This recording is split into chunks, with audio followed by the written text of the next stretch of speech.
Capítulo 4. La sanción de la víctima.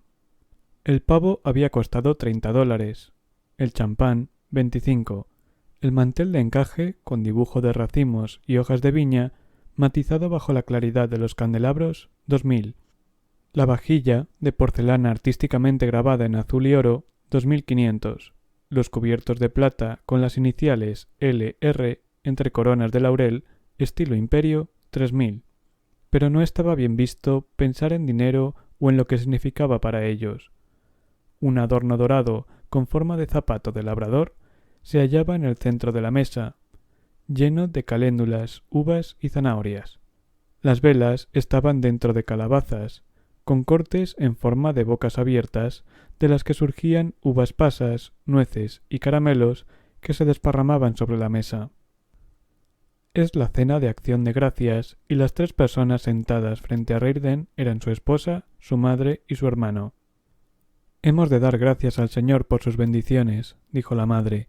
«Dios ha sido bondadoso con nosotros. Son muchas las personas que, en esta misma noche, no tienen qué comer en su casa, y algunas ni siquiera tienen casa, y cada vez son más los que diariamente se quedan sin trabajo. Me da escalofríos observar la ciudad. La semana pasada, ¿saben con quién me encontré? Con Lucy Jackson. Henry, ¿te acuerdas de Lucy Jackson? Vivía en la casa de al lado, en Minnesota, cuando tenías 10 o 12 años. Tenía un hijo de tu misma edad. Perdí contacto con ella cuando se mudaron a Nueva York, hace cosa de 20 años.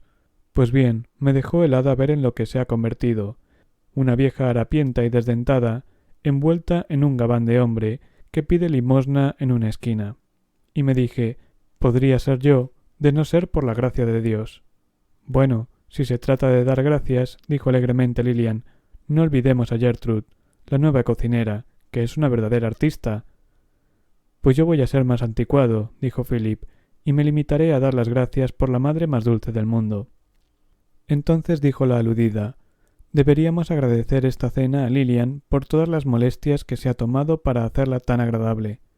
Tardó horas en preparar esta mesa. Todo tiene un aspecto tan original y distinguido. El zapato de madera es lo mejor, dijo Philip, agachando la cabeza para estudiarlo con apreciación crítica. Ese es el detalle fundamental. Cualquiera puede tener candelabros, cubiertos de plata y otras cosas que se compran con dinero. En cambio, para esto se necesita ingenio. Hank Reirden no dijo nada.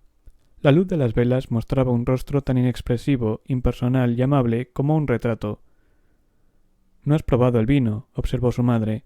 «Creo que deberías proponer un brindis de gratitud a la gente de este país que te ha dado tanto». «Henry no está de humor para esto, madre», intervino Lilian. «Temo que el Día de Acción de Gracias es una fiesta solo para quienes tienen la conciencia tranquila». Levantó su copa, pero la detuvo a mitad de camino hacia sus labios, y preguntó, «No irás a adoptar una actitud intransigente en el juicio de mañana, ¿verdad, Henry?» «Pues sí». Ella dejó la copa. «¿Qué vas a hacer?» «Lo sabrás mañana. No pensarás que podrás salirte con la tuya, ¿verdad?» «No sé en qué piensas realmente cuando te retienes a eso. ¿No te das cuenta de que la acusación en tu contra es extremadamente grave?» «Sí». «Reconociste haber vendido ese metal a Ken Danaher». «Desde luego». «Podrían mandarte 10 años a la cárcel». «No creo que lo hagan, pero es posible». «¿Has leído los periódicos, Henry?», preguntó Philip con una extraña sonrisa. «No». «Oh, deberías». «¿En serio? ¿Por qué?» «Deberías saber los calificativos que te aplican». «Es interesante», concedió Reirden. Ahora la sonrisa de Philip expresaba placer. «No lo entiendo», intervino su madre. «¿Has dicho cárcel, Lilian?» «Henry, ¿es que te van a encerrar?» «Podría ser». «Qué ridiculez. Haz algo para evitarlo». «¿Qué quieres que haga?» «No lo sé. No entiendo una palabra de eso, pero la gente respetable no va a la cárcel. Haz algo. Siempre supiste qué hacer con tus negocios. No con los de este tipo». «No lo puedo creer». Su voz adoptó el tono de un niño malcriado asustado. «Dices eso tan solo para alarmarme».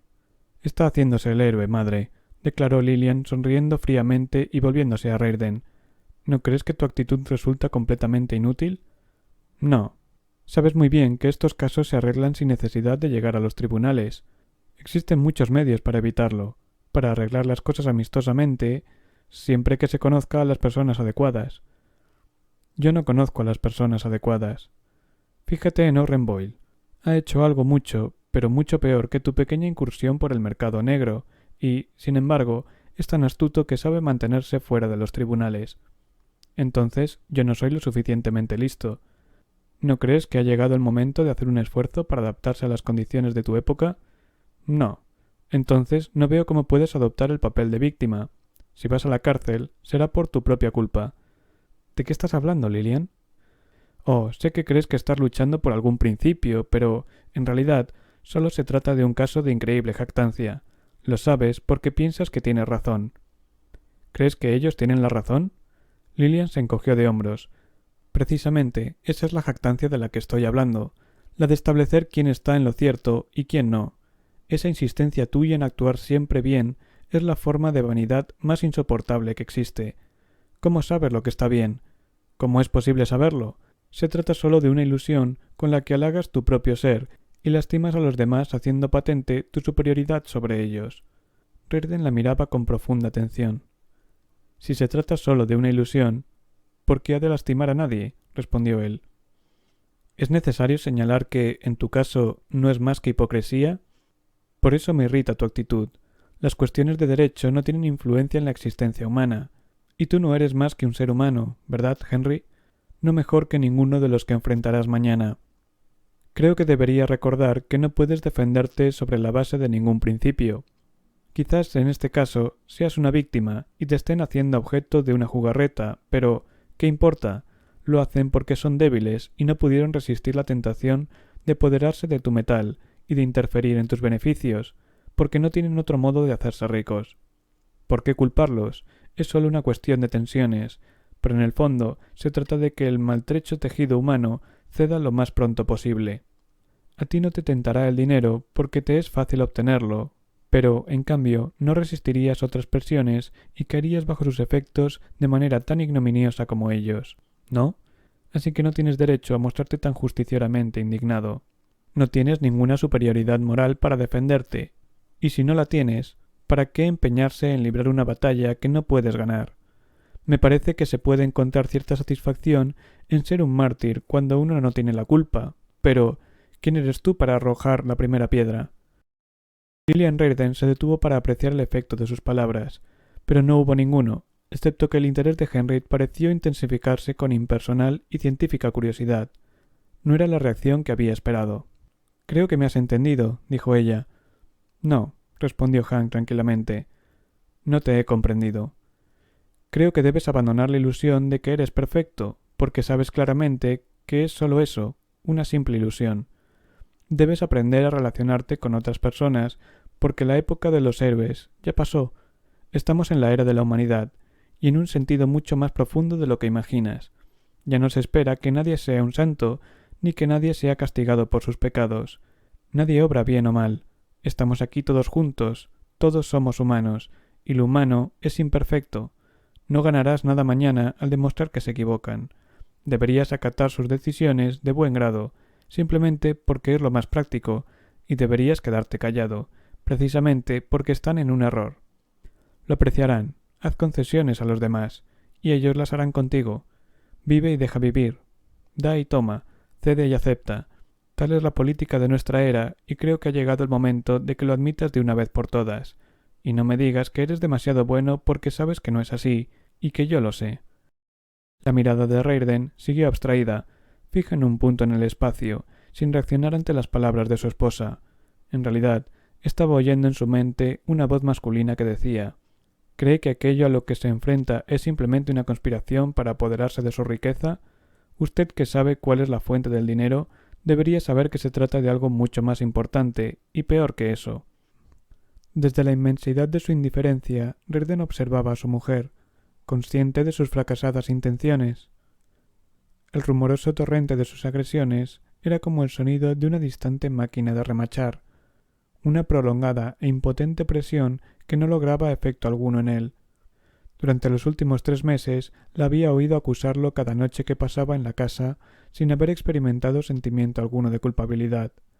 El castigo que ella deseaba infligirle era la tortura de avergonzarlo, pero lo único que conseguía era la tortura de aburrirlo. Henry recordó su breve percepción, aquella mañana en el Hotel Wayne Falkland, de una grieta en el esquema de castigo de su esposa. Entonces no se detuvo a examinarla, pero ahora lo hizo por primera vez. Quería que se sintiera verdaderamente deshonrado, pero el sentido del honor de Reirden era la única arma con la que contaba.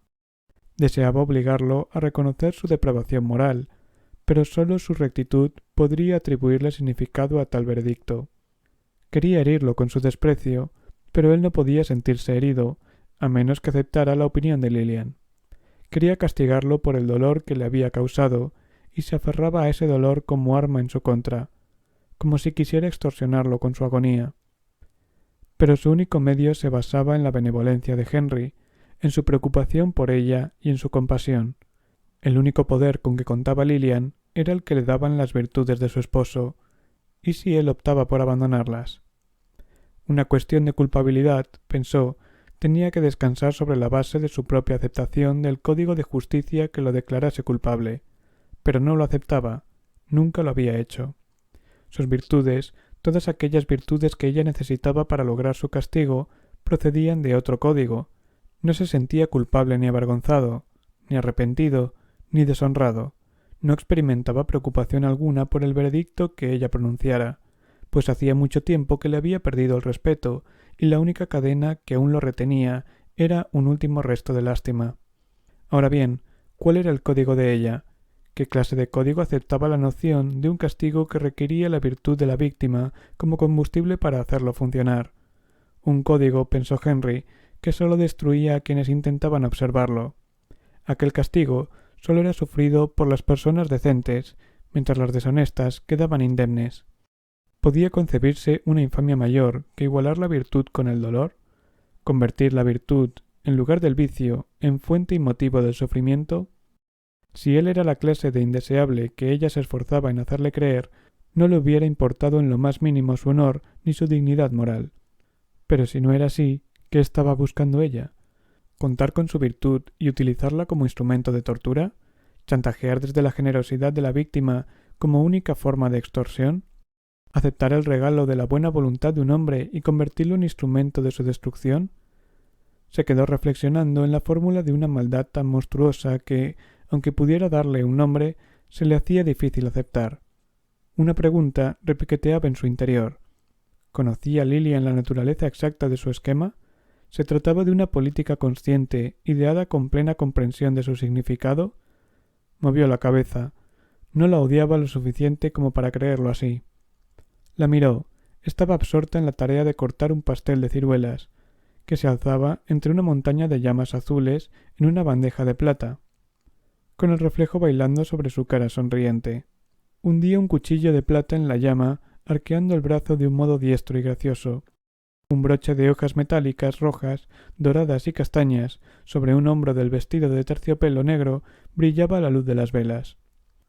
Henry no podía librarse de la impresión que había estado percibiendo y rechazando durante 3 meses, que la venganza de su mujer no era una forma de desesperación, como él había supuesto, sino que daba la inconcebible sensación de que lo estaba disfrutando.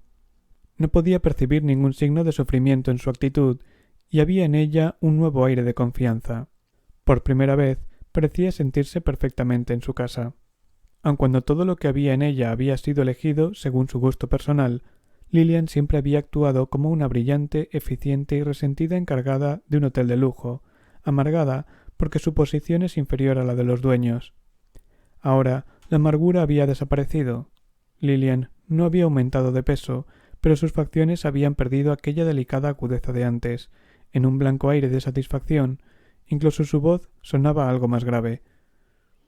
Henry la vio hablar y reír frente a los últimos fulgores de las llamas azules, pero no la oía, solo se preguntaba si ella lo sabría. Estaba seguro de haber descubierto un secreto mucho mayor que el problema de su matrimonio, de haber captado la fórmula de una política practicada en el mundo más ampliamente de lo que se atrevía a suponer en ese momento. Pero condenar a un ser humano por semejante práctica constituía un veredicto de irrevocable maldad, y él no podía creerlo de nadie, en tanto hubiera una mínima duda. Con un último esfuerzo de su generosidad, se dijo que no podía creerlo de ella. en nombre de la gracia o el orgullo que pudiera poseer, en nombre de los momentos en que había visto una sonrisa de felicidad en su cara, la sonrisa de un ser viviente, en nombre de la breve sombra de amor que cierta vez sintió por ella, no podía pronunciar en su contra un veredicto de tanta maldad. El mayordomo depositó un plato de pastel de ciruelas frente a él, y Lilian preguntó: ¿Dónde estuviste durante los últimos 5 minutos, Henry? ¿O acaso ha sido un siglo? No me has contestado, no has oído ni una palabra mía. Sí, te he oído, respondió con calma. No sé qué te propones. Pero mira la pregunta que haces, exclamó su madre. ¿Es así como se comporta un hombre? Intenta salvarte de la cárcel. Eso es lo que trata de hacer. Pensó que quizá fuera cierto. Tal vez, razonando con una cobardía infantil y primitiva, lo único que todos querían era protegerlo. Obligarlo a estar seguro mediante un arreglo incalificable. Es posible, pensó, pero al mismo tiempo no podía creerlo. Siempre caíste antipático, dijo Lilian, y esto es mucho más que una cuestión particular. Es esa inflexible y huraña actitud que sueles adoptar. Quienes van a juzgarte saben lo que piensas, y por eso usarán su autoridad en tu contra, mientras dejan a otro en libertad. No, no creo que sepan lo que pienso. Eso es precisamente lo que les haré saber mañana. Salvo que demuestres que estás dispuesto a cooperar con ellos, tus posibilidades son mínimas, porque fuiste muy difícil de tratar. No, he sido demasiado fácil. Pero si te meten en la cárcel, indicó su madre, ¿qué va a ser de tu familia? ¿No has pensado en eso? No, no lo he pensado. ¿Has pensado en la desgracia que significará para nosotros? Madre, ¿comprendes lo que se debate en mi caso? No, no lo entiendo, ni lo quiero comprender. Son todos negocios sucios y política sucia. Todos los negocios son política sucia, y toda la política sucia es un negocio. Jamás quise comprender nada de eso, y no me importa quién tenga razón y quién no, pero creo que lo primero por lo que debe preocuparse un hombre es por su familia. ¿No has pensado sobre lo que esto significará para nosotros? No, madre, no lo sé, ni me importa. Su madre lo miró estupefacta.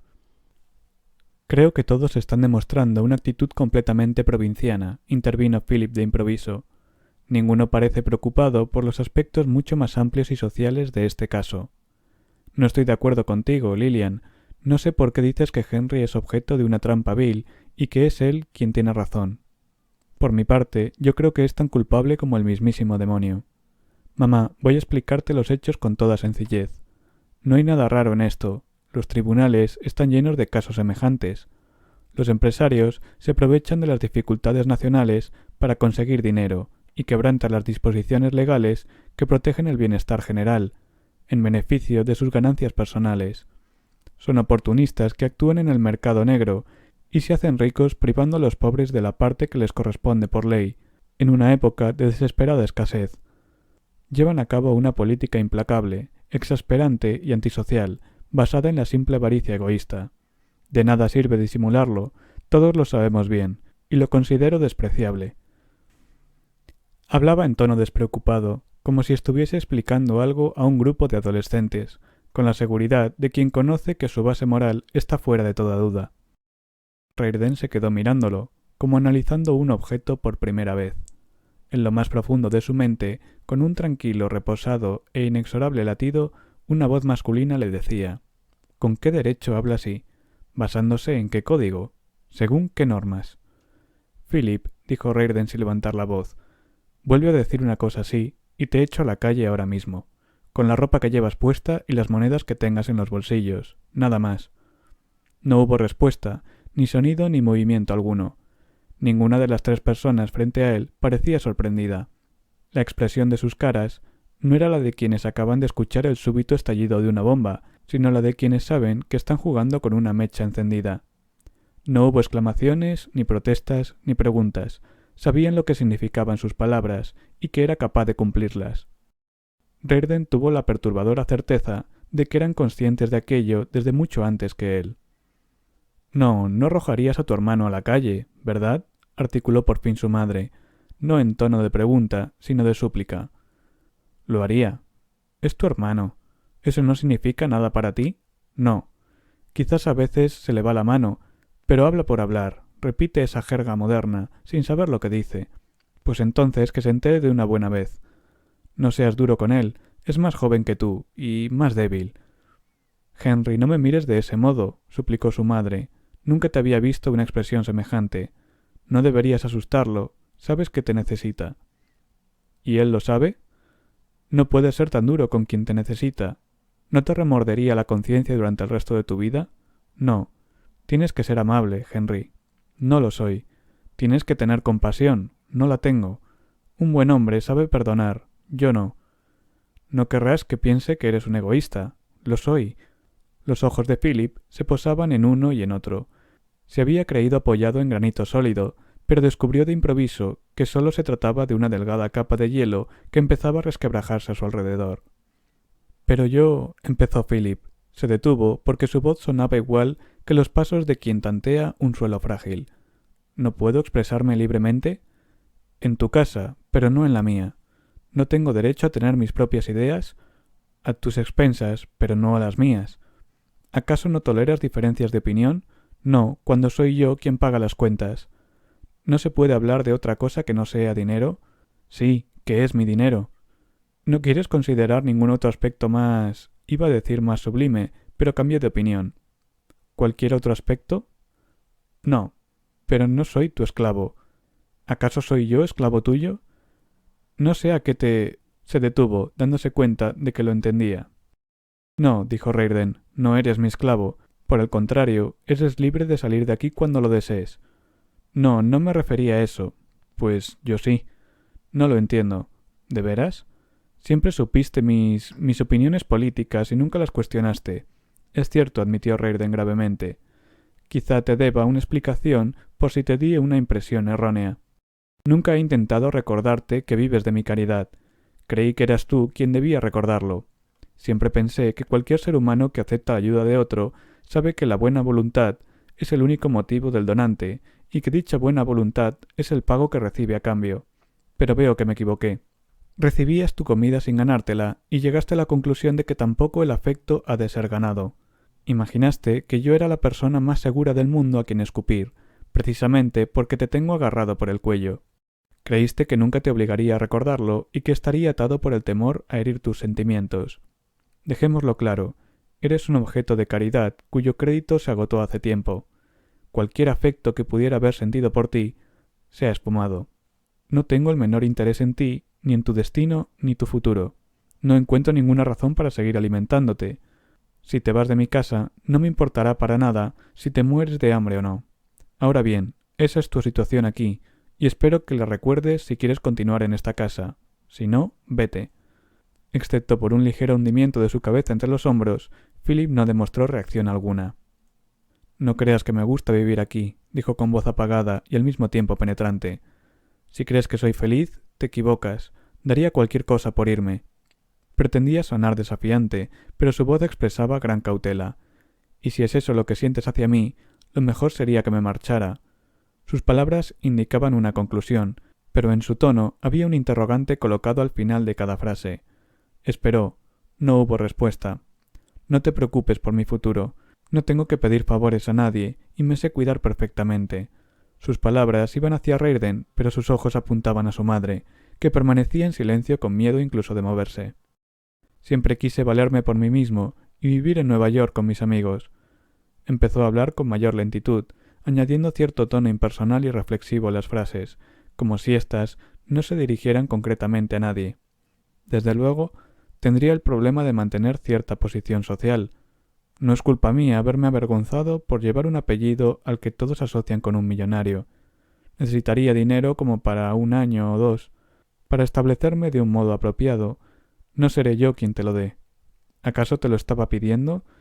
No creas que no podría conseguirlo en algún otro lado si lo quisiera. No creas que no puedo irme de esta casa. Me iría en un minuto si solo pensara en mí, pero mamá me necesita y, si yo llegara a abandonarla... No des explicaciones. Por otra parte, me interpretaste mal, Henry. No dije nada que te insultara. No estaba hablando en sentido personal. Solo discutía la política desde un punto de vista sociológico y abstracto que...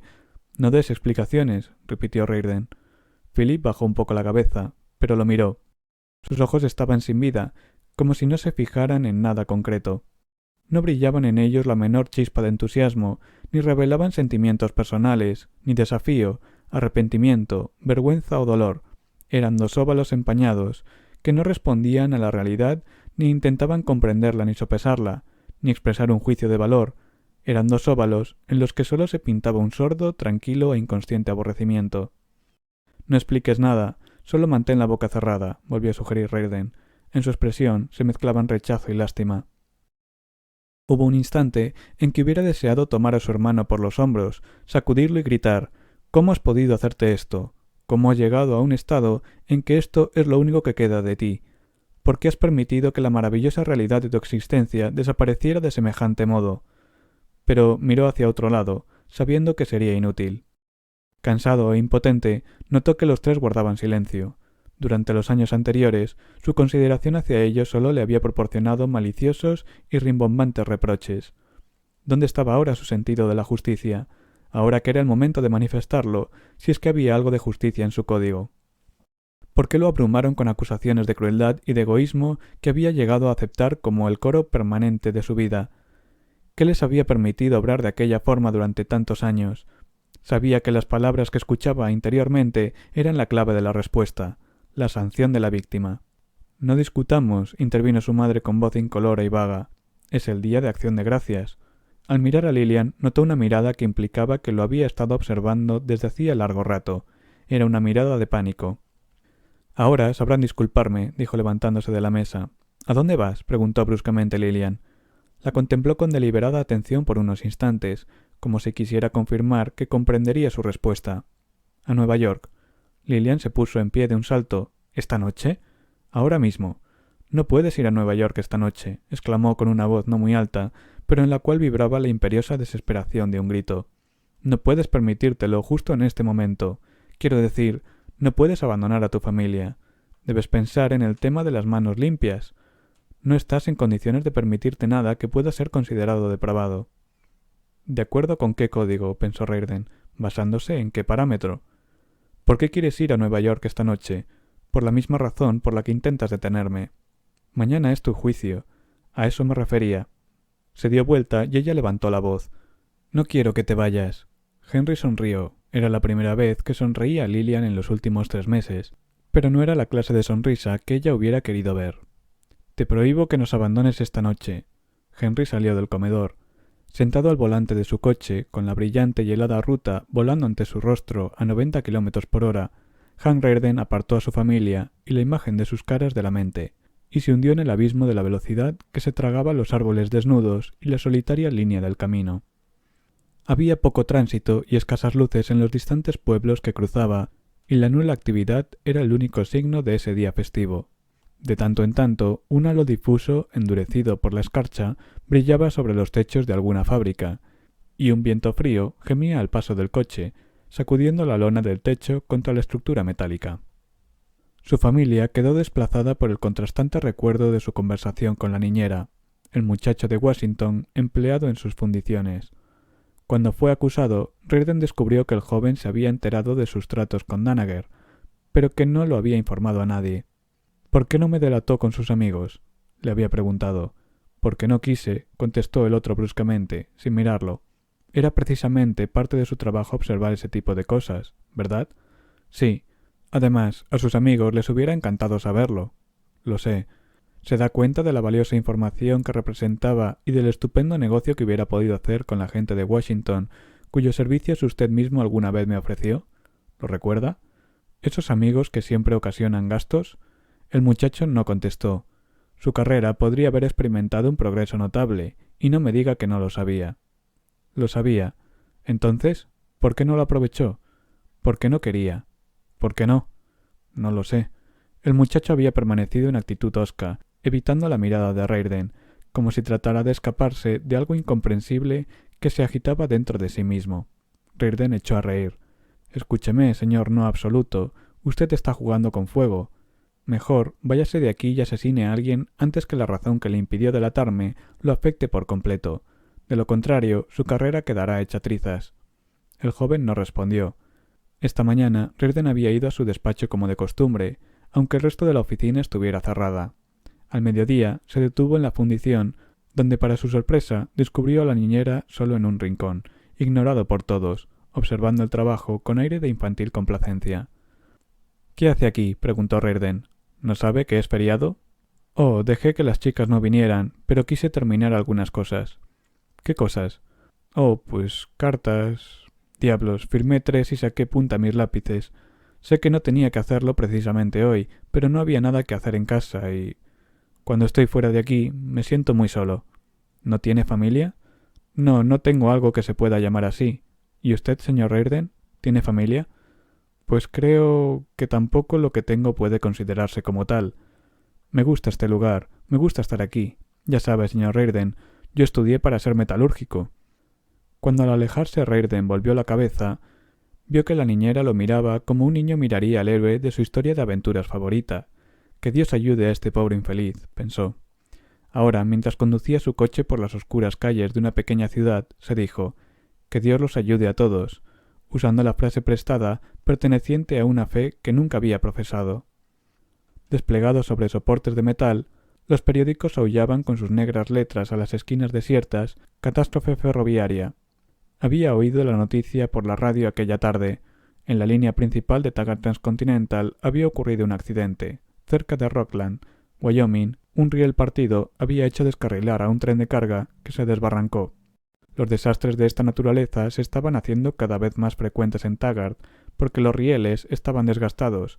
Eran los mismos que Dagny había pensado reponer 1 año y medio atrás, y en los que juntos habían planeado viajar de costa a costa sobre Metal Reirden. Dagny había dedicado 1 año a recoger vías deterioradas de líneas abandonadas, para ir reparando las de la principal. Había perdido meses enteros luchando contra los miembros del directorio de Jim, que afirmaban que esa situación era solo temporal, y que si una vía había durado 10 años, bien podía durar otro invierno, hasta la llegada de la primavera, cuando las condiciones mejorarían, tal como lo había prometido Wesley Mauch. Hacía 3 semanas había podido obligarlos a que autorizasen la compra de 60.000 toneladas de rieles nuevos, con las que solo podría efectuar algunas reparaciones en las partes más afectadas. Eso fue cuanto pudo conseguir de ellos, teniendo que arrancar el dinero a hombres atontados por el pánico porque los ingresos producidos por el transporte de cargas estaban cayendo a un ritmo tal que los integrantes del directorio empezaron a temblar, mientras reflexionaban sobre la teoría de Jim acerca de que aquel era el año más próspero en la historia de la empresa. Así que tuvo que pedir rieles de acero, pues ya no tenía la esperanza de obtener un permiso de emergencia para comprar Metal Reirden, ni tiempo suficiente para hacerlo. Reirden apartó la mirada de los titulares y la posó en el resplandor que iluminaba el horizonte, indicando que se acercaba a Nueva York. Sus manos apretaron el volante con firmeza. Eran las 9:30 cuando llegó a la ciudad. El apartamento de Dagny estaba oscuro, cuando entró usando su propia llave. Tomó el teléfono y la llamó a su oficina. Ella misma respondió. —¿Taggart Transcontinental? —¿No sabes que hoy es feriado? —le preguntó. —Hola, Hank. Los trenes no tienen feriados. ¿De dónde me llamas? —Desde tu casa. —Estaré ahí en media hora. No, quédate allí. Pasaré a buscarte. La recepción del despacho estaba a oscuras, excepto la casilla de cristal de Eddie Wailers, quien estaba cerrando su escritorio justo en aquel momento, disponiéndose a partir. Al ver entrar a Reirden, lo miró con asombro. —Buenas noches, Eddie. ¿Qué los obliga a trabajar tanto? ¿La catástrofe de Rockland? —Así es, señor Reirden —replicó Eddie—. Por eso quiero ver a Dagny. Por los rieles. Todavía está aquí. Reirden se encaminaba a la puerta de la oficina de Dagny, cuando Eddie lo llamó dubitativo. —Señor Reirden. —¿Sí? —preguntó Hank deteniéndose. Quería decirle que como mañana es el juicio, y decidan lo que decidan con usted, se supone que actuarán en nombre del pueblo. Deseaba simplemente aclarar que no lo harán en mi nombre. Sé que no significa gran cosa. Significa mucho más de lo que usted supone, quizá más de lo que todos suponemos. Gracias, Eddie. Cuando Reirden entró en el despacho, notó cómo la expresión de cansancio desaparecía de los ojos de Dagny. Se sentó en el borde del escritorio y ella se reclinó en su sillón, apartándose espontáneamente un mechón de la cara y dejando que sus hombros se relajaran bajo la delgada blusa blanca. Dagny, tengo que decirte algo acerca de los rieles que pediste y quiero que lo sepas esta misma noche. Ella lo miraba atentamente. La expresión de su cara obligaba a la suya a adoptar el mismo aire de tranquila y solemne tensión. Se supone que el 15 de febrero entregaré a Taggart Transcontinental 60.000 toneladas de rieles con los que podrán reparar 500 kilómetros de vía, pero por la misma suma recibirán 80.000 toneladas. lo que significará el arreglo de casi 800 kilómetros. Ya sabes que es un material más barato y liviano que el acero. Tu riel no será de acero, sino de metal Reirden, y no intentes discutir, objetar ni aprobar, porque no estoy pidiendo tu consentimiento. Se supone que no tienes que aceptar nada, pues desconoces el hecho. Soy yo quien lo hago y seré el único responsable de lo que suceda. Lo haremos de forma tal que quienes en tu empresa estén enterados de este pedido de acero no sepan que ha recibido metal Reirden, y quienes se enteren de que ha recibido metal Reirden ignoren que no estabas autorizada para comprarlo. Arreglaremos la contabilidad de tal manera que aun cuando se descubra la maniobra no podrán culpar a nadie, excepto a mí. Podrán sospechar que soborné a alguien de tu empresa o que tú estabas enterada, pero les será imposible probarlo. Quiero que me des tu palabra de que nunca lo admitirás, pase lo que pase. Es mi metal, y si existen peligros, seré yo quien los corra. Estoy planeando esto desde el día en que recibí tu orden, y ya tengo solicitado el cobre necesario a un proveedor que no me traicionará. Había resuelto no decirte nada hasta más adelante, pero cambié de parecer. Quiero que lo sepas esta noche, porque mañana me van a juzgar por un delito similar. Ella lo había escuchado sin moverse. Cuando pronunció la última frase, Hank pudo notar una leve contracción en sus mejillas y sus labios. El gesto que daba respuesta a sus palabras intentó ser una sonrisa, pero resultó en una mezcla de dolor, admiración y comprensión. Luego vio que los ojos de Dagny se suavizaban y cobraban un aire más peligrosamente vivaz, y la tomó con firmeza de la muñeca, concediéndole así el apoyo que necesitaba. «No me des las gracias», dijo severamente. «No se trata de un favor, sino que lo hago para poder soportar mi trabajo. De lo contrario, me derrumbaría como Ken Danaher». «Muy bien, Hank, no te lo agradeceré», murmuró con un tono y una expresión que revelaban que mentía. «Dame tu palabra», insistió él sonriendo. «Te lo prometo», obedeció. Él le soltó la mano y Dagny añadió sin levantar la cabeza. «Lo único que lamento decirte es que, si mañana te sentencian a prisión, desapareceré sin esperar a que ningún elemento destructor me lo indique». «No lo hagas. No creo que me manden a la cárcel. Es más, probablemente me dejarán tranquilo fácilmente. Tengo una hipótesis que te explicaré más tarde, cuando la haya puesto a prueba». «¿Qué hipótesis?» «¿Quién es John Galt?», preguntó él a su vez, sonriendo y poniéndose de pie. «Eso es todo. Esta noche no se habla más de mi juicio. ¿No tienes nada para beber en tu oficina?» «No, pero creo que mi gerente de tráfico esconde una especie de bar en su armario». «¿Crees que puedes conseguir una copa para mí si no está cerrado con llave?» «Lo intentaré». Hank Reirden permaneció de pie, contemplando el retrato de un Nat Taggart joven y erguido. Dagny regresó con una botella de coñac y 2 copas que él llenó en silencio. «¿Sabes, Dagny? El Día de Acción de Gracias es una fiesta establecida por un pueblo laborioso para celebrar el triunfo de su trabajo». Levantó la copa haciendo con el brazo un movimiento que abarcaba al retrato, a Dagny, a él mismo y a los edificios de la ciudad al otro lado de la ventana. El público que ahora llenaba la sala donde iba a celebrarse el juicio llevaba un mes leyendo en la prensa que allí verían a un hombre egoísta, enemigo de la sociedad, pero, en realidad, todos habían ido para ver al inventor del metal Reirden. Hank se puso de pie cuando se lo ordenaron los jueces.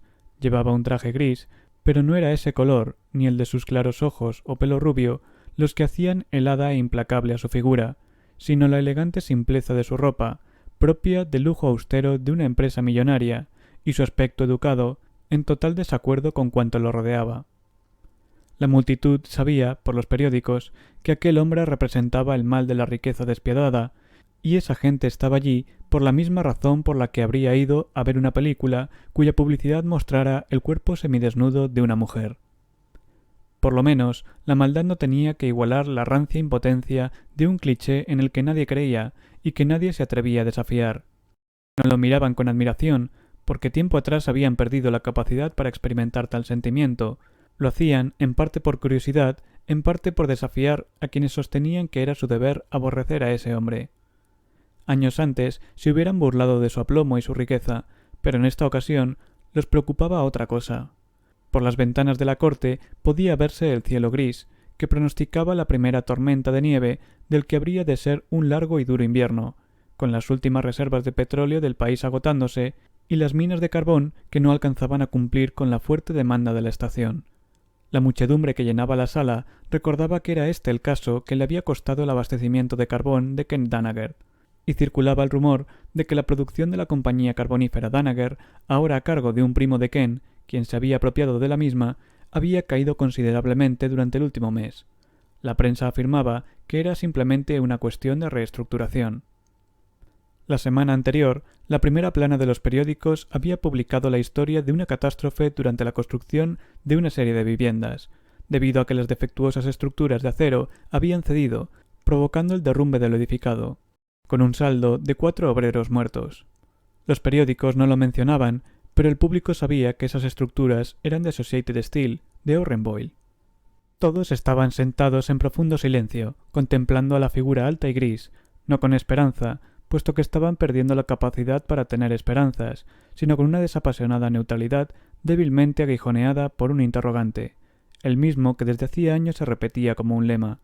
Los periódicos proclamaban que la causa de la crisis que afligía al país, como quedaba demostrado en este caso, no era otra que el egoísmo y la avaricia de los ricos industriales, que hombres como Hank Rearden eran los responsables del racionamiento de los alimentos, de la temperatura cada vez más fría y de los techos agrietados de los hogares de la nación, que, de no haber sido por quienes habían quebrantado las leyes y dificultado los planes del gobierno, ya se habría recobrado la prosperidad, que de no haber sido porque infringían regulaciones y estorbaban los planes del gobierno, hacía mucho tiempo que se habría logrado la prosperidad, y que un hombre como Hank Rearden no actuaba por otro motivo que no fuera el beneficio personal.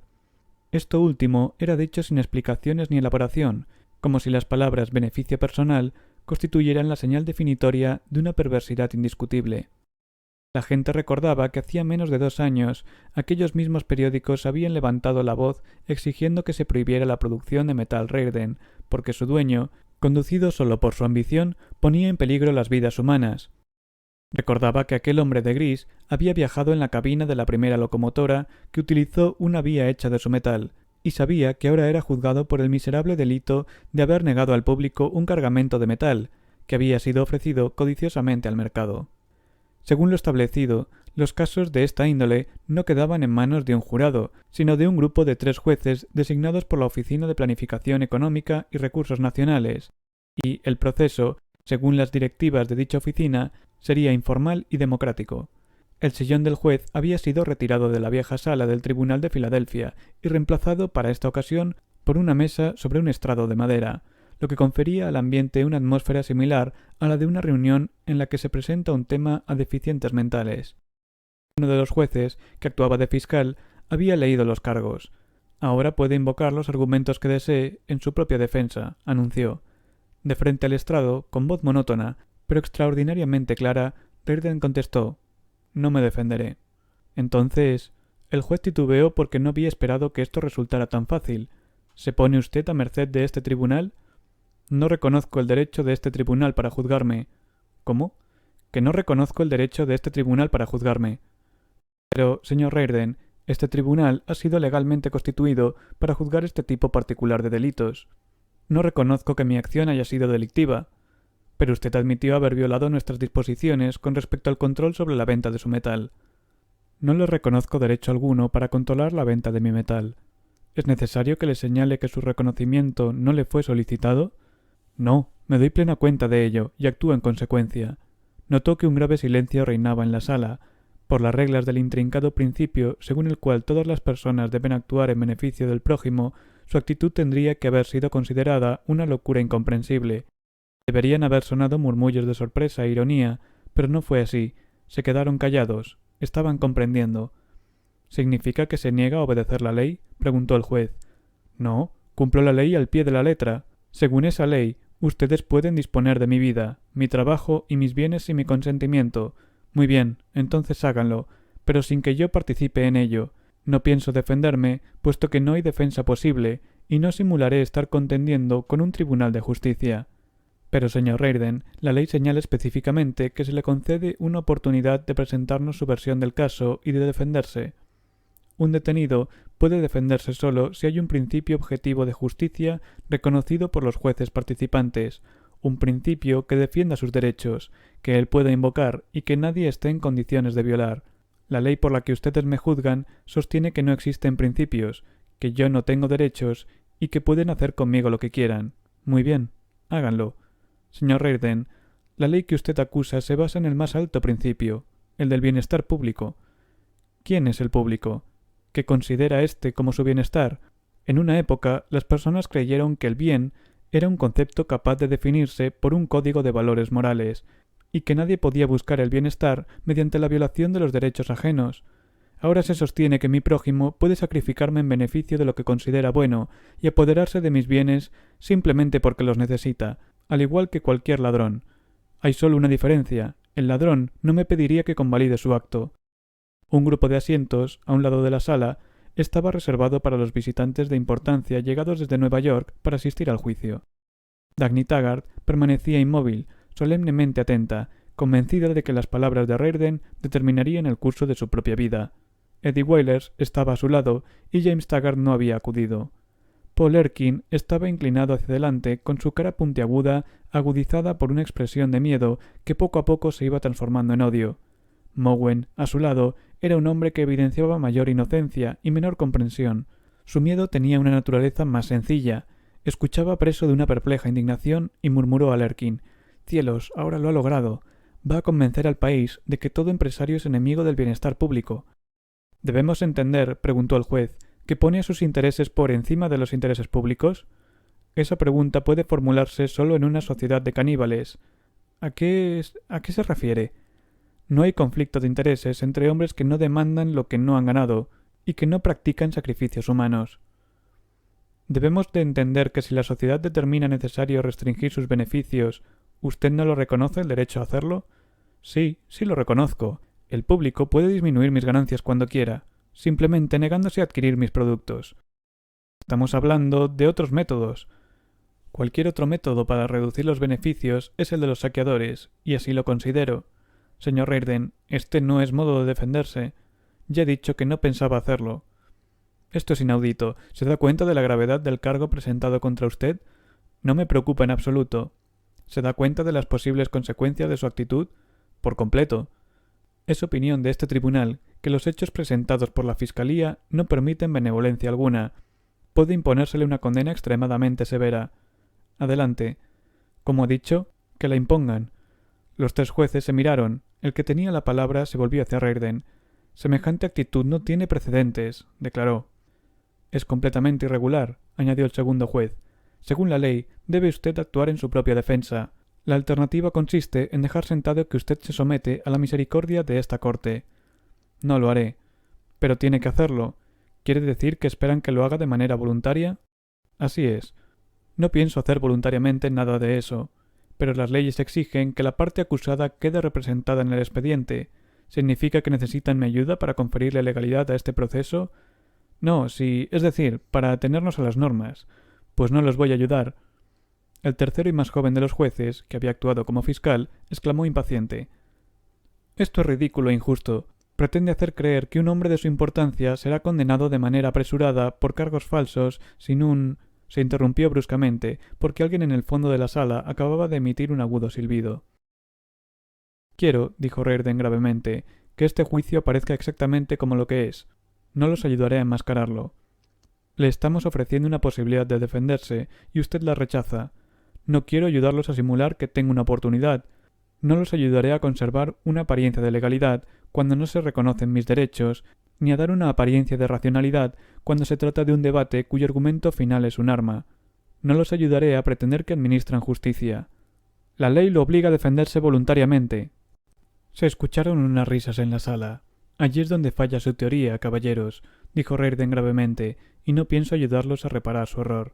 Si deciden tratar con la gente por la fuerza, háganlo, pero descubrirán que necesitan la voluntaria cooperación de sus víctimas en muchos más aspectos de los que pueden imaginar por el momento. Y sus víctimas descubrirán que es su propia voluntad, una voluntad que no pueden forzar, la que hace posible la existencia de ustedes. Elijo ser consecuente con lo que manifiesto y haré lo que quieran que haga, como si me apuntaran con una pistola. Si me sentencian a prisión, tendrán que traer hombres armados para que me trasladen, porque yo no haré un solo movimiento por propia iniciativa. Si me imponen una multa, tendrán que apropiarse de mis bienes para cobrarla, porque no pienso pagar voluntariamente. Si creen tener el derecho de obligarme a algo, utilicen abiertamente sus armas, porque no pienso ayudarlos a disimular la naturaleza de sus actos». El juez de más edad se inclinó sobre la mesa, y con voz suavemente burlona dijo: «Habla como si luchara por una suerte de principio, señor Reardon, pero en realidad lo que defiende son sus bienes, ¿verdad?» Desde luego, lucho por mi propiedad. ¿Sabe la clase de principio que eso representa? Se muestra como un campeón de la libertad, pero la única libertad que persigue es la de ganar dinero. Desde luego, todo cuanto deseo es libertad para ganar dinero. ¿Sabe lo que implica dicha libertad? Seguramente, señor Reardon, no querrá que su actitud sea mal interpretada. No querrá reforzar esa impresión tan difundida de que usted es un hombre sin conciencia social, que jamás se preocupa por el bienestar de su prójimo y a quien solo le interesa el beneficio propio. No trabajo más que en beneficio propio, me lo he ganado. Se oyó un murmullo, no de indignación, sino de asombro ante la multitud a sus espaldas, mientras los jueces guardaban silencio. Con toda calma continuó: No quiero que mi actitud sea malinterpretada. Al contrario, tendré sumo agrado en declarar para que quede asentado en el expediente de esta causa que estoy totalmente de acuerdo con todo lo que los periódicos han dicho sobre mi persona, con los hechos, pero no con la valoración que se ha hecho de ellos. Solo trabajo para mi propio beneficio, que obtengo vendiendo un producto que necesitan a quienes pueden pagarlo y están dispuestos a hacerlo. No lo produzco para su beneficio a expensas del mío, y ellos no lo compran para mi beneficio a expensas del de ellos. Yo no sacrifico mis intereses a ellos, ni ellos a mí. Tratarnos de igual a igual por consentimiento y beneficio mutuo, y estoy orgulloso de cada centavo que he ganado de esta forma. Soy rico y me siento satisfecho de cada centavo. He obtenido mi riqueza por mi propio esfuerzo, por intercambio libre y gracias al consentimiento voluntario de todos aquellos con quienes he hecho negocios, el de quienes me dieron trabajo en mis comienzos, el de quienes ahora trabajan para mí y el de los que adquieren mis productos. Contestaré a todas las preguntas que temen ustedes formularme. ¿Deseo pagar a mis obreros más de lo que vale para mí su trabajo? No. ¿Deseo vender mis productos a un precio menor del que mis clientes están dispuestos a pagar? No. ¿Deseo venderlos a pérdida o desvalorizándolos? No. Si esto está mal, hagan lo que quieran conmigo, según las normas que prefieran. Las salidas son estas. Me gano la vida como toda persona honrada. Me niego a sentirme culpable por existir y trabajar para mantenerme. Me niego a aceptar que ser capaz de trabajar así es algo malo. Me niego a considerar detestable el hecho de trabajar mejor que otra gente, realizar un producto de mayor valor que el de mis vecinos y ver que hay personas dispuestas a pagarme más que a ellos. Me niego a pedir perdón por mi idoneidad, por mi éxito o por el dinero que gano. Si esto es maldad, obren en consecuencia. Si esto es lo que la gente considera perjudicial para sus intereses, dejen que la sociedad me destruya. Este es mi código y no aceptaré otro. Podría afirmar aquí que he beneficiado a mi prójimo más de lo que puedan imaginarse, pero no lo haré, porque no busco el beneficio de los otros como justificación de mi derecho a existir, ni reconozco el beneficio de los demás como justificación para que se apoderen de mis bienes o destruyan mi vida. No diré que el beneficio ajeno fue el propósito de mi tarea, sino que he trabajado para mi propio beneficio, y desprecio a quien sacrifique el suyo. Podría decirles que ustedes no sirven al bienestar público, que no pueden conseguirse el bienestar de nadie por medio de sacrificios humanos, que cuando violan los derechos de un hombre, violan los de todos, y una muchedumbre de criaturas sin derecho alguno queda condenada a la destrucción. Podría decirles que acabarán provocando una devastación universal, como sucede con todo saqueador cuando se queda sin víctimas. Podría decirlo, pero no lo haré. No desafío su política particular, sino sus premisas morales.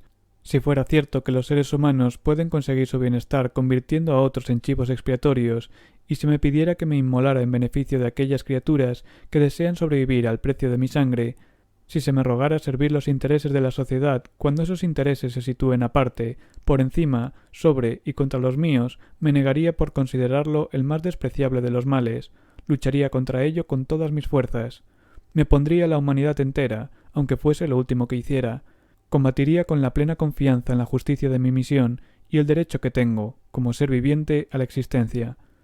Que no haya malentendidos acerca de mí, si mis semejantes, que se hacen llamar sociedad, creen realmente que su bienestar requiere víctimas, puedo decirles, al demonio con el bienestar público, no seré parte de él. Los presentes estallaron en aplausos. Reardon se vio más asombrado todavía que los jueces, y vio caras que se reían nerviosas, otras que suplicaban ayuda. Vio cómo la desesperación silenciosa de la gente estallaba abiertamente. Notó que una rabia e indignación, igual a la suya, encontraba alivio en esa risa desafiante. Vio miradas de admiración y esperanza. También notó los rostros de los jóvenes mugrientos y de las mujeres desarregladas que solían iniciar los abucheos en los noticieros cinematográficos cuando aparecía un empresario en pantalla. Pero ellos no protestaban, sino que estaban en silencio. Cuando Reirden se dio vuelta para mirarla, la gente pudo ver en su cara lo que las amenazas de los jueces no habían podido provocar, la primera señal de emoción.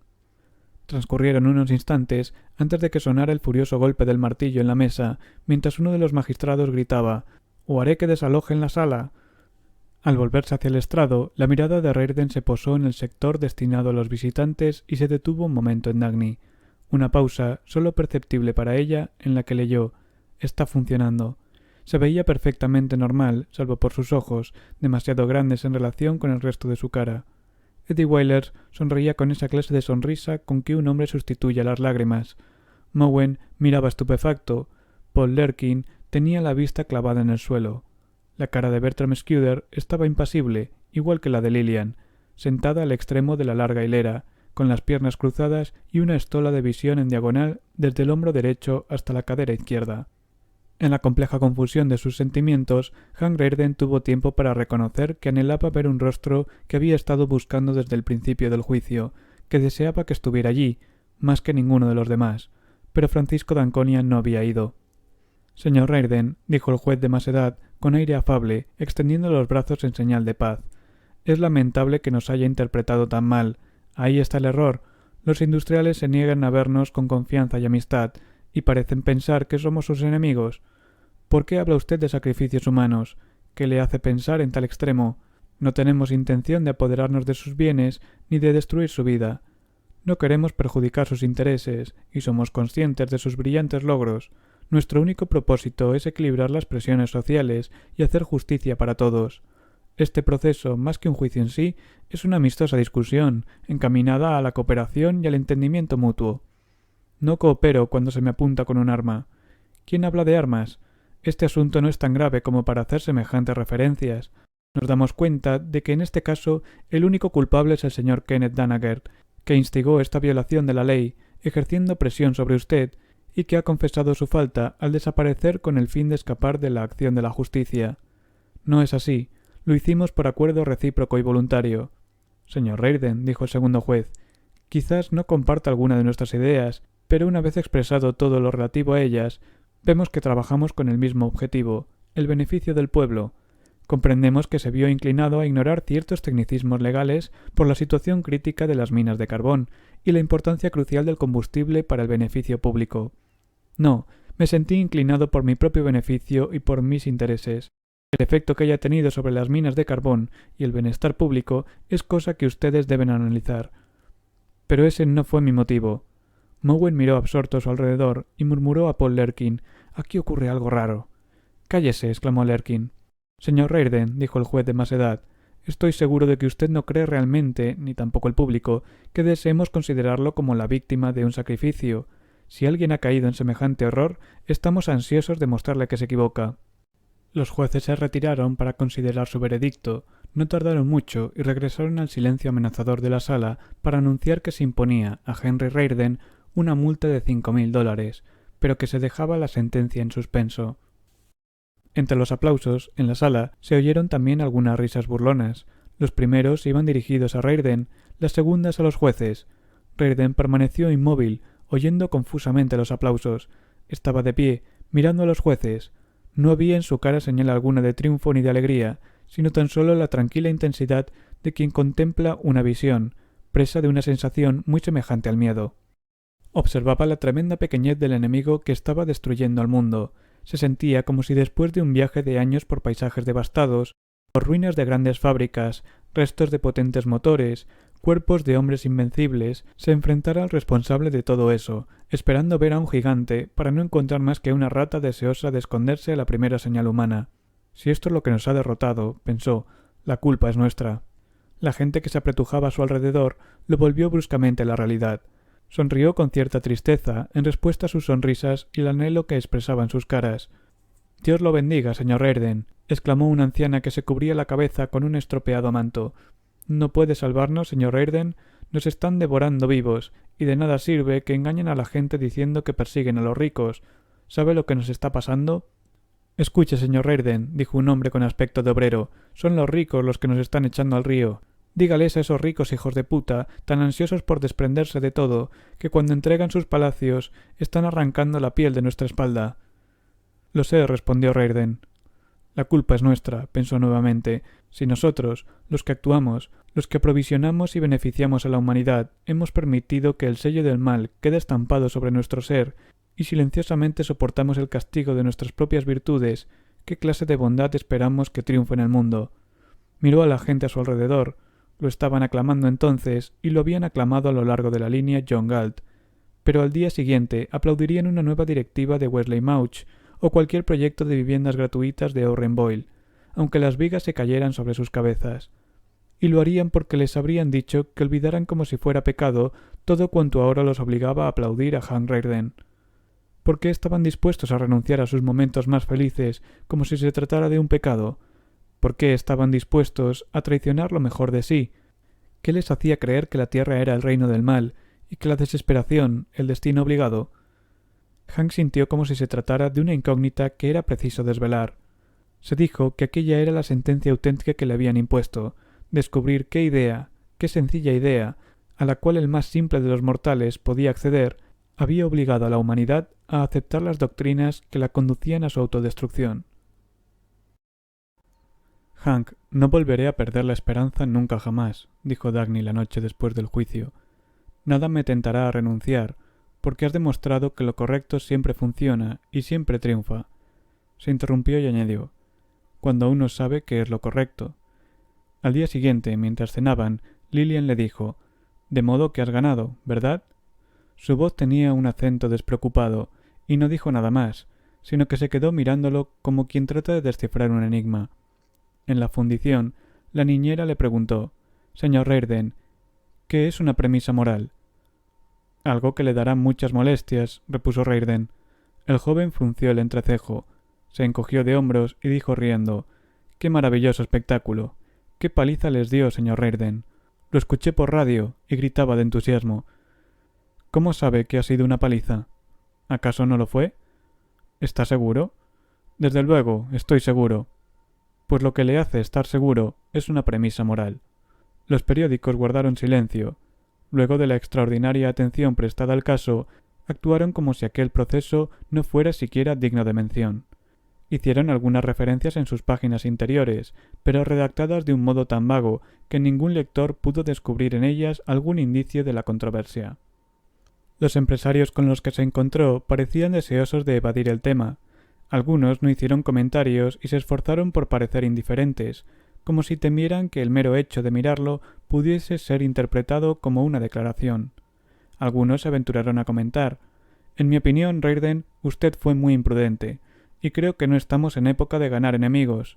No podemos provocar resentimientos. ¿Resentimientos de quién? No creo que al gobierno le guste. Ya habrá observado las consecuencias de eso. No sé, el público no lo aceptará. Va a haber una gran indignación. Ya vio cómo reaccionó el público ante el caso. Bueno, no sé, hemos estado esforzándonos para no provocar acusaciones de egoísmo y de codicia, y usted solo le ha dado munición al enemigo. ¿Prefiere acordar con el enemigo que usted no tiene derecho a su propiedad ni a sus ganancias? Oh, no, nada de eso. Pero ¿para qué caer en extremos? Siempre existe un término medio. ¿Un término medio entre usted y sus asesinos? ¿Por qué utilizar esas expresiones? ¿Lo que dije durante el juicio es verdad o no? Va a ser malinterpretado. ¿Es la verdad o no? Repitió Reirden. El público es demasiado tonto para comprender estas cuestiones. ¿Es verdad o no? Preguntó por tercera vez. No es el momento para jactarse de ser rico mientras el pueblo se muere de hambre. Lo único que se consigue es incitarlos a apoderarse de lo ajeno. ¿Cree usted que decirles que no tenemos derecho a nuestra riqueza y que ellos sí lo tienen va a contribuir a aplacarlos? La verdad, no sé. No me gustan las cosas que dijo usted en el juicio, manifestó otro. No estoy de acuerdo con usted en nada. Personalmente estoy orgulloso de trabajar por el bienestar público y no solo en mi provecho. Me gusta pensar que tengo un objetivo más alto que solo el de ganar mis 3 comidas diarias y poseer una limusina Hammond. No me gustó esa idea de suprimir directivas y controles, dijo otro. Creo que aunque se hayan exagerado un poco las cosas, no es posible imaginar una existencia sin control alguno. Creo que algunos controles son necesarios, los que se hacen en beneficio público. Caballeros, dijo Reirden, lamento haberme visto obligado a salvar sus condenados pescuezos al mismo tiempo que el mío. El grupo de empresarios encabezados por Mowen no hizo declaración alguna acerca del juicio, pero una semana más tarde anunció, con un inaudito despliegue publicitario, que patrocinaba la construcción de un parque de juegos para los niños de los desempleados. Bertram Scudder no mencionó el juicio en su columna, pero 10 días después escribió entre diversos chismes: podemos darnos una idea del prestigio público del señor Hank Rearden si observamos que, de todos los grupos sociales, aquel en el que parece más impopular es el de sus propios colegas del sector empresarial. Su anticuada agresividad parece excesiva incluso para esos voraces e insensibles paladines del lucro. Una tarde de diciembre, cuando la calle del otro lado de la ventana parecía una garganta congestionada tosiendo las bocinas del tránsito, Rearden estaba sentado en su habitación del Hotel Wayne Falkland, luchando contra el enemigo más peligroso que su propio agotamiento y temor, su rechazo ante la idea de verse obligado a tratar con seres humanos. No tenía ganas de aventurarse por las calles de la ciudad, de moverse, parecía encadenado a su silla y a su habitación. Había intentado, durante horas, ignorar cualquier emoción que pudiera asemejarse a querer estar en otro lado. Aunque se resistía a admitirlo, el único hombre al que deseaba ver se encontraba allí, en ese hotel, tan solo unos pisos más arriba. Durante las últimas semanas se había sorprendido perdiendo tiempo en el lobby siempre que entraba o salía del edificio, deteniéndose innecesariamente en la recepción o en el puesto de revistas, observando la apresurada corriente de personas que circulaban por allí y deseando ver a Francisco d'Ancona entre ellas. Se había sorprendido también cenando a solas en el restaurante del Wayne Falkland, con la mirada fija en las cortinas de la entrada. Ahora estaba sentado en su habitación, pensando en que solo lo separaban de él unos pocos metros. Se puso de pie, ahogando una leve risa burlona de indignación al pensar que se estaba comportando como esas mujeres que esperan una llamada telefónica y luchan contra la tentación de dar fin a su tortura anticipándose a ella. Pensó que no había motivos para no acercarse a Francisco d'Ancona si era eso lo que deseaba. Sin embargo, cuando se dijo que lo haría, notó algo de renuencia en su alivio. Dio un paso hacia el teléfono para llamar a la habitación de Francisco, pero se detuvo. No era eso lo que deseaba. Quería simplemente entrar sin anunciarse, tal como él lo había hecho en su despacho, cosa que parecía establecer cierto derecho no expresado entre ambos. Mientras caminaba hasta el elevador, pensó: no lo encontraré, y si lo encuentro estará acompañado de alguna prostituta, quien le servirá bien. Pero aquella idea le parecía irreal, y no le era posible aplicarla al hombre que él había visto ante la boca de un horno. Ya en el elevador, permaneció erguido y confiado. Con la frente en alto, avanzó por el vestíbulo, mientras su amargura se transformaba en alegría, y llamó a la puerta. «Adelante», sonó con cierta brusquedad la voz de Francisco. Rearden abrió la puerta y traspuso el umbral. Una de las más costosas lámparas con pantalla de seda del hotel estaba en el suelo en medio de la habitación, arrojando un círculo de luz sobre grandes hojas de papel, esparcidas por doquier. En mangas de camisa y con un mechón de cabello colgando sobre su cara, Francisco reflexionaba, mordiendo un lápiz, concentrado sobre algún punto del intrincado croquis que tenía ante sí. No levantó la mirada, como si se hubiese olvidado de que alguien había llamado a su puerta. Rearden trató de distinguir el diseño, que parecía la sección de un horno fundidor. Siguió mirando, asombrado por la forma en que la escena hacía realidad su imagen mental de Francisco, la de un joven y obstinado trabajador intentando resolver una tarea difícil. Al cabo de un momento, Francisco levantó la cabeza y al instante irguió el cuerpo, quedando de rodillas y mirando a Rearden con sonrisa de incrédulo placer. Luego tomó los dibujos y los dejó a un lado, quizá con demasiada presteza, manteniendo la cabeza baja. —¿Qué interrumpo? —preguntó Rearden. —Nada importante, pase —lo invitó sonriendo abiertamente. Y Rearden tuvo la sensación de que también Francisco lo había esperado como a una victoria que no tuviera esperanzas de lograr. —¿Qué estaba haciendo? —preguntó Rearden. —Distrayéndome un poco. —Déjeme ver. —No. Se levantó apartando los dibujos con el pie. Rearden se dijo que él había sentido como impertinentes los modales de propietario que Francisco había mostrado cuando estuviera en su oficina, y que ahora él estaba incurriendo en la misma actitud, al no dar explicaciones de su visita. Sin embargo, cruzó la habitación y se sentó en un sillón tan naturalmente como si estuviese en su casa. —¿Por qué no vino a continuar lo que había empezado? —le preguntó. —Lo ha continuado usted brillantemente sin mi ayuda.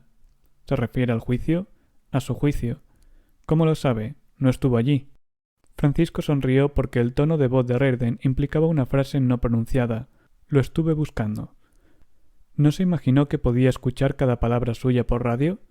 ¿Lo hizo? Bien, ¿y qué le pareció oír sus propias palabras en el aire, conmigo como su marioneta? Nada de eso, señor Reirden. No fueron mis palabras. ¿Acaso no eran las ideas por las que siempre ha vivido? Sí. Yo solo lo ayudé a que comprendiera que debía estar orgulloso de ellas. Me alegro de que las escuchara. Fue magnífico, señor Reirden, pero tardó 3 generaciones en llegar. ¿Qué quiere decir? Que si un solo empresario hubiera tenido antes el valor de declarar que actuaba en beneficio propio con orgullo, habría salvado el mundo. Yo no creo que el mundo esté perdido. No lo está ni nunca lo estaba, pero, cielos, cuántas cosas nos hubiésemos ahorrado. Yo creo que debemos luchar, no importa la era en que vivamos.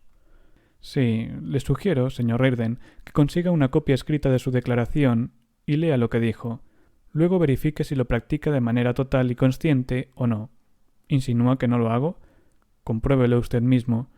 Sé que tenía muchas cosas que decirme cuando fuimos interrumpidos aquella noche en los hornos. ¿Por qué no termina de expresármelo? No, es demasiado pronto. Francisco se comportaba como si aquella visita no tuviese nada de particular, como si fuera perfectamente natural, como siempre había actuado en presencia de Reirden. Pero éste notó que no estaba tan tranquilo como pretendía aparentar, sino que paseaba por la habitación de un modo semejante a quien quiere verse libre de una emoción que no desea confesar. Había dejado la lámpara en el suelo como única fuente de iluminación del lugar. Ha soportado muchas derrotas en el terreno de los descubrimientos, ¿verdad? Preguntó Francisco. ¿Qué le pareció la conducta de sus colegas? Creo que cabía esperar una cosa así. Tenso por una mezcla de cólera y compasión, Francisco repuso: Han pasado 12 años y todavía me siento incapaz de verlo con indiferencia.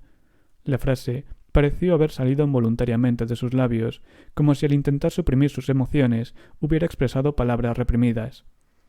¿12 años de qué? Preguntó Reirden. Se produjo un momento de pausa y luego Francisco contestó tranquilamente: Desde que comprendí lo que esos hombres estaban haciendo. Sé por lo que está pasando ahora, lo que le espera aún. Gracias, dijo Reirden. ¿Por qué? Por lo que intenta ocultar con tanto empeño, pero no se preocupe, todavía puedo soportarlo. Verá, no vine aquí porque deseara hablar de mí o del juicio. Aceptaré cualquier tema que usted escoja, con tal de que no se vaya, dijo Francisco en tono de una broma amable, pero en realidad era sincero. ¿De qué quiere hablar? De usted. Francisco se detuvo, miró a Reirden un momento y luego tranquilamente respondió: ¿De acuerdo? Si lo que Reirden sentía hubiera podido atravesar la barrera de su voluntad, habría gritado: No me abandone, lo necesito, estoy luchando contra todos, he luchado hasta el límite y estoy condenado a seguir haciéndolo. Lo único que necesito son los conocimientos de un hombre en quien pueda confiar y a quien pueda admirar y respetar. Pero en vez de eso, dijo sencillamente, con una nota de sinceridad que los unía, proveniente de una declaración que implicaba la honestidad de quien hablaba y de quien escuchaba: Verá, creo que el único delito moral verdadero que puede cometer un hombre contra otro es el de generar, por medio de sus palabras o acciones, una impresión contradictoria, imposible e irracional, trastornando así el concepto de racionalidad de su víctima. Es cierto. Si le digo que ahí está el dilema que usted me ha presentado, ¿me ayudaría contestando una pregunta personal? Inténtelo. No tengo que decirle, porque creo que ya lo sabe, que usted es el hombre de mente más elevada que he conocido. Estoy dispuesto a aceptar, no como bueno, pero al menos como posible, que por algún motivo se niegue a ejercer su gran capacidad en el mundo actual. Pero lo que un hombre hace como producto de su desesperación no es necesariamente una referencia sobre su carácter. Siempre creí que la verdadera clave está en lo que uno busca para su placer, y esto es lo que resulta inconcebible en usted.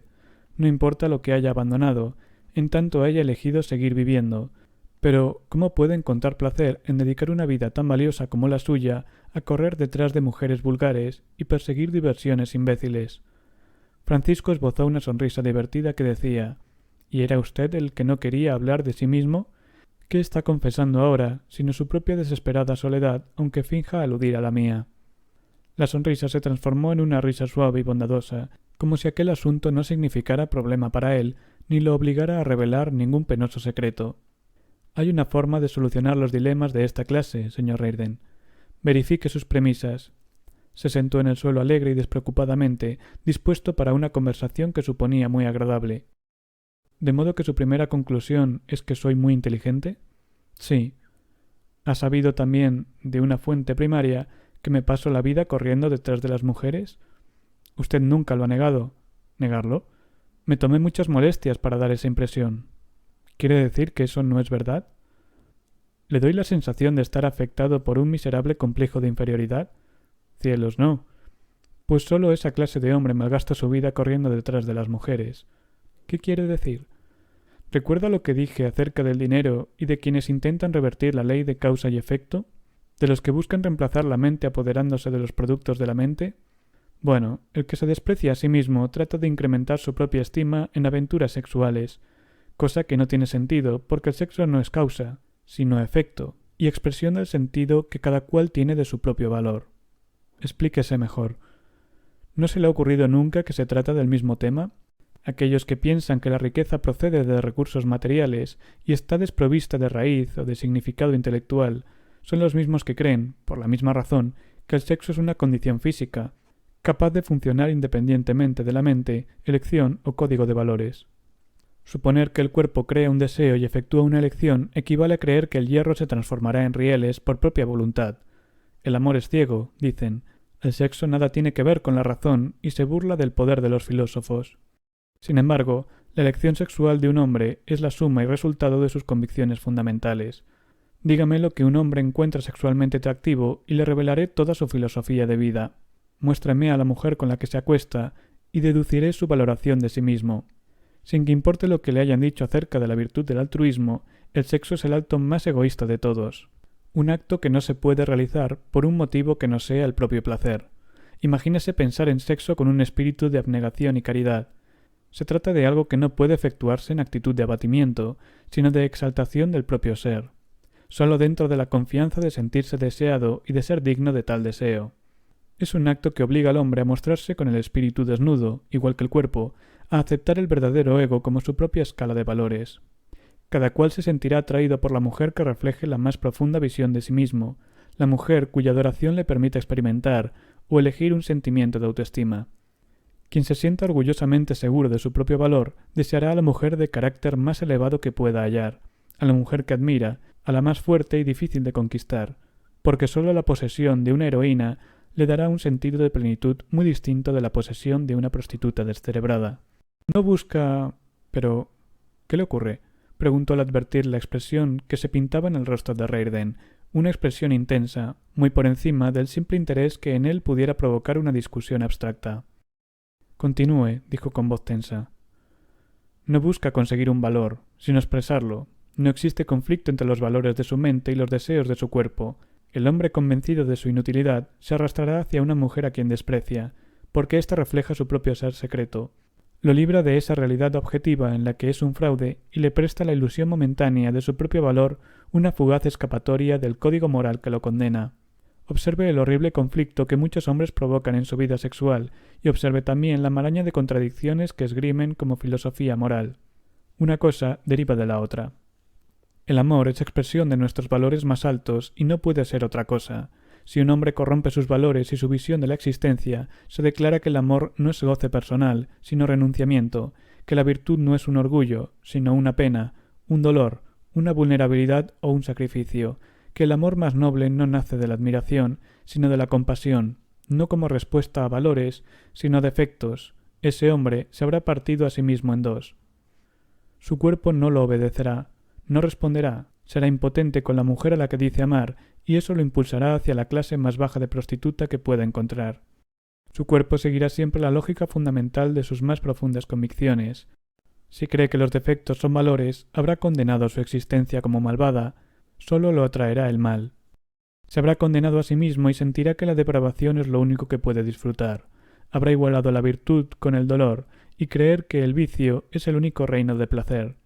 Luego gritará que su cuerpo tiene deseos viciosos que su mente es incapaz de dominar, que el sexo es pecado, que el verdadero amor es una emoción pura del espíritu. Y, finalmente, se preguntará por qué el amor solo lo lleva al aburrimiento y el sexo solo le da vergüenza. Lentamente, desviando la mirada y sin darse cuenta de que pensaba en voz alta, Reirden dijo: «Al menos, nunca he aceptado ese otro dogma. Nunca me sentí culpable por ganar dinero». Francisco no pudo captar el significado de las dos primeras palabras. sonrió y prosiguió vivamente.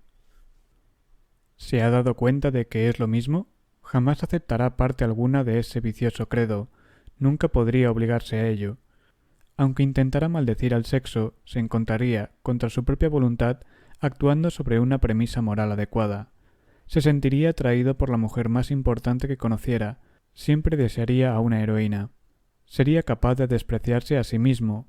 No podría creer que la existencia es un mal, que usted es una criatura indefensa atrapada en un universo imposible. Usted es el hombre que pasa su vida moldeando la materia según los dictados de su mente. Es el hombre que sabría que, del mismo modo en que una idea propia que no se expresa físicamente es sólo una infame hipocresía, al igual que el amor platónico, y que, de la misma forma en que una acción física no guiada por una idea es un fraude insensato, el sexo también lo es cuando queda separado de nuestro código de valores. Se trata de lo mismo y usted se dará cuenta de ello. Su incólume sentimiento de autoestima lo comprenderá así. Usted sería incapaz de desear a una mujer que desprecia, porque sólo un hombre que exalta la pureza de un amor sin deseo es capaz de la depravación de un deseo sin amor. Pero vea que la mayor parte de las personas son criaturas partidas en dos que oscilan desesperadamente hacia un lado y el otro. En una mitad se encuentra quien desprecia el dinero, las fábricas, los rascacielos y su propio cuerpo, y siente indefinidas emociones sobre temas inconcebibles como el significado de la vida, su opinión de la virtud. Y llora desesperado porque no puede sentir nada por la mujer que respeta, mientras experimenta irresistible pasión hacia una puta de la calle. Es el hombre a quien la gente llama idealista. En la otra mitad figuran aquellos a quienes se llaman prácticos, que desprecian los principios, las abstracciones, el arte, la filosofía y su propia mente. Consideran la adquisición de bienes materiales como el único objetivo de su existencia, y se ríen de la necesidad de averiguar su propósito o su fuente. De ellos solo esperan placer y se preguntan por qué cuanto más tienen, menos sienten. Ese es el hombre que se pasa el tiempo persiguiendo mujeres. Observe el triple fraude que perpetra contra sí mismo. No reconoce su necesidad de autoestima, ya que se burla de conceptos tales como los valores morales. Sin embargo, experimenta el profundo desprecio personal por considerarse un simple pedazo de carne. Aunque no lo admita, sabe que el sexo es la expresión física de un tributo a los valores personales. Por medio de efectos, intenta adquirir lo que debieran haber sido causas. Intenta obtener el sentimiento de su propio valor gracias a las mujeres que se le rinden, olvidándose de que las mujeres que elige no tienen carácter, ni criterios, ni código de valores. Se dice que todo lo que busca es el placer físico, pero se cansa de sus mujeres en una semana o una noche. Desprecia a las prostitutas y le gusta imaginar que seduce a las virtuosas, capaces de hacer una excepción en beneficio suyo. Lo que busca y nunca encuentra es el sentimiento de triunfo. ¿Qué gloria puede existir en la conquista de un cuerpo sin alma? Ese es el cazador de mujeres a quien aludo. ¿Encaja conmigo esa descripción? Por Dios, no. Entonces puede juzgar, sin pedirme ayuda, hasta qué punto habré cazado mujeres en mi vida. Pero, ¿por qué diablos figuraba en las primeras planas de los periódicos durante los últimos 12 años? He gastado mucho dinero en las más ostentosas y vulgares fiestas que pude imaginar, y una considerable parte de mi tiempo para hacerme ver con la clase de mujeres adecuadas a mis fines. En cuanto al resto, se detuvo un momento. Tengo algunos amigos que lo saben, pero usted es la primera persona a quien se lo confío, quebrantando mis propias reglas. Jamás me acosté con ninguna de esas mujeres, ni siquiera toqué a una sola de ellas. Lo más increíble de todo es que le creo. La lámpara colocada en el suelo, a su lado, arrojaba fragmentos de luz a la cara de Francisco, una cara en la que se pintaba una expresión de tranquila felicidad. Si observa usted bien esas tapas, notará que nunca digo nada en ellas. Fueron las mujeres las que quisieron aparecer en las noticias insinuando que por cenar conmigo se trataba de un romance. ¿Qué supone que buscan ellas, sino lo mismo que el conquistador? Es decir, el deseo de conseguir un valor personal gracias al número y la fama de los hombres conquistados. Solo que todavía resulta más bajo, porque el valor que buscan ni siquiera reside en el hecho en sí, sino en la impresión que causan sobre otras mujeres y en la envidia que les provocan. Pues bien, a esas putas les di lo que querían, pero de un modo literal, sin fingir que desconocía la naturaleza de sus propósitos. ¿Cree que realmente querían acostarse conmigo o con algún hombre? Serían incapaces de un deseo tan real y sincero. Lo que querían era alimento para su vanidad, y yo se lo di. Les ofrecí la posibilidad de jactarse ante sus amigas y de verse envueltas en escándalos como grandes seductoras. Pero, ¿sabe que funciona en forma exactamente igual a lo que usted hizo en su juicio? Si desea vencer cualquier clase de fraude, adáptese a él, exactamente sin añadir nada que ayude a disimular su naturaleza. Esas mujeres comprobaron que no hay satisfacción en ser envidiadas por algo que no han conseguido. En vez de autoestima, sus divulgados idilios conmigo les dieron un profundo sentimiento de inferioridad. Todas saben que lo intentaron y fracasaron. Si el hecho de llevarme a la cama se supone que es un medio para alcanzar su propia norma de valor, ellas saben que no pudieron alcanzarlo. Creo que esas mujeres me odian más que a ningún otro hombre en el mundo. Pero mi secreto está a salvo, porque cada una cree que fue la única en fracasar, mientras que las demás triunfaron. Entonces se mostrarán más vehementes al referirse a nuestro romance y jamás admitirán la verdad ante nadie. Pero, ¿sabe lo que ha hecho con su reputación? Francisco se encogió de hombros. Aquellos a quienes respeto tarde o temprano sabrán la verdad acerca de mí. Los otros... Su rostro se endureció. Los otros me consideran un auténtico demonio. Dejémoslos pensar lo que quieran, lo que soy según los periódicos. Pero, ¿por qué motivo? ¿Para qué? ¿Solo para darles una lección? Nada de eso. Quería que me vieran como un playboy. ¿Por qué? Porque un playboy es un hombre que deja que el dinero se le escurra por entre los dedos. ¿Y por qué quiso asumir tan odioso papel? Como disfraz. ¿Para qué? Por un propósito personal. ¿Cuál? Francisco sacudió la cabeza. No me obliga a decírselo. Ya he hablado más de lo que debía. De todos modos, pronto averiguará el resto. Si habló más de lo que debía, ¿por qué lo hizo? Porque, por primera vez en muchos años, usted me ha impacientado. La nota de reprimida emoción volvió a sonar en su voz. Porque nunca quise que nadie supiera la verdad acerca de mí, como lo quise de usted. Porque sabía que despreciaría a un don Juan más que a ninguna otra clase de hombre, igual que yo. Playboy, solo he amado a una mujer en mi vida, y aún la amo, y siempre la amaré. Tras la involuntaria confesión, añadió en voz baja, nunca se lo he dicho a nadie, ni siquiera a ella. ¿La ha perdido? Francisco se sentó mirando al vacío, y enseguida contestó sordamente, espero que no. La luz de la lámpara le daba en la cara desde abajo, y Reardon no podía ver sus ojos, sino solo su boca tensa en una línea que expresaba paciencia y una extraña y solemne resignación. Reardon comprendió que era una herida que no tenía que abrir. Con uno de sus repentinos cambios de humor, Francisco dijo, «Oh, quizás exageré un poco», y se puso de pie sonriendo. «Ya que confío en mí, quiero contarle un secreto a cambio. Quiero que sepa lo mucho que confié en usted antes de venir aquí, y que quizás más adelante necesite su ayuda. Usted es el único a quien quisiera ayudar. Hay muchas cosas que no comprendo de usted, pero estoy seguro de una. No es amigo de esos saqueadores». «No lo soy». Hubo una leve traza de burla en la cara de Francisco, como si quisiera subrayar su negativa. Sé también que no me traicionará si le cuento que seguiré vendiendo metal Reardon a quienes yo elija, en la cantidad que yo desee, siempre que vea una posibilidad de hacerlo. Por ejemplo, ahora me dispongo a preparar un pedido 20 veces mayor de aquel por el que me han juzgado. Sentado en el costado de un sillón, a pocos pasos de distancia, Francisco se inclinó para mirarlo en silencio largo rato, con el ceño fruncido. ¿Cree luchar contra ello al proceder así?, preguntó. ¿Cómo lo llamaría usted? ¿Cooperación? Antes estaba dispuesto a trabajar y producir metal Reardon para ellos, aun perdiendo sus ganancias y sus amigos y enriqueciendo a desnaturalizados descarriados que pretendían robarle y aceptando sus abusos a cambio del privilegio de mantenerlos con vida. Ahora desea hacerlo al precio de pasar a ser un criminal, y con el riesgo de ir a la cárcel para mantener con vida a un sistema que solo puede seguir funcionando gracias a sus víctimas, solamente por la violación de sus propias leyes. No es por el sistema de ellos, sino por los clientes a quienes no puedo abandonar a merced de ese sistema. Pretendo sobrevivir al sistema y no pienso dejar que me detengan, no importa lo difícil que me lo hagan. No quiero tampoco dejarles el mundo, aun cuando sea el último hombre que quede. En este momento, cumplir con esa orden ilegal es más importante para mí que todas mis fundiciones. Francisco negó lentamente con la cabeza sin contestar, y luego preguntó, ¿a cuál de sus amigos en la industria del cobre va a otorgar esta vez el valioso privilegio de delatarlo? Reardon sonrió. Esta vez no. Esta vez trato con un hombre en quien puedo confiar. ¿De veras? ¿Quién es? Usted. Francisco se incorporó. ¿Cómo? Preguntó en voz tan baja que casi logró ocultar su emoción. Reardon sonreía. ¿No se da cuenta de que ahora soy uno de sus clientes? El trato se ha realizado a través de un par de testaferros y bajo un nombre falso, pero necesitaré su ayuda para impedir que cualquier empleado suyo se muestre demasiado curioso.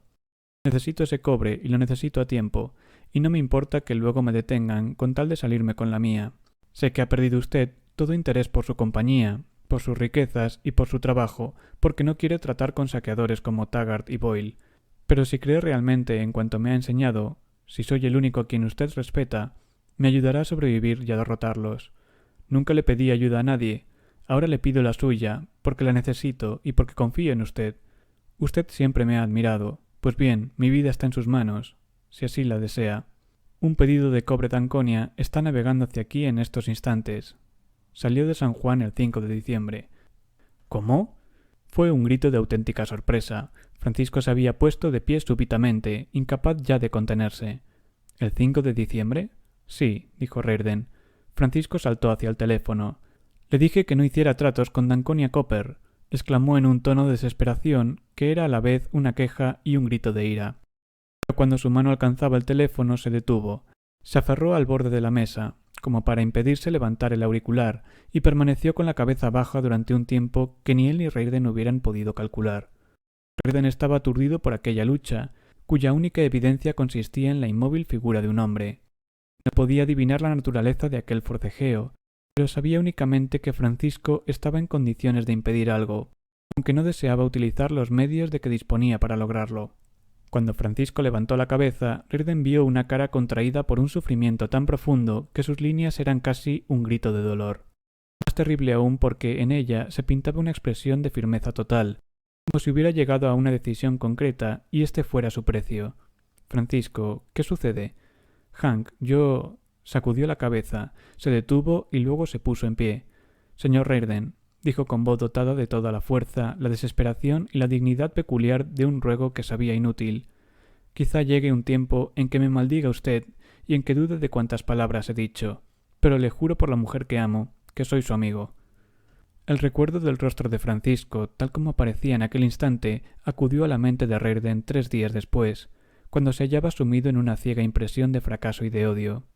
Y volvió a él cuando de pie junto a la radio, en su despacho, pensó que debía alejarse del Hotel Wayne Falkland, ya que de lo contrario mataría a Francisco de Anconia apenas lo viera. Ese recuerdo volvió una vez más a través de las palabras que estaba escuchando y que narraban cómo 3 barcos de Danconia Copper, en ruta de San Juan a Nueva York, habían sido atacados por Ragnar Danneshold y enviados al fondo del océano. Y la invocación se repitió aun cuando sabía que algo más importante que el cobre se había hundido para él con aquellos barcos.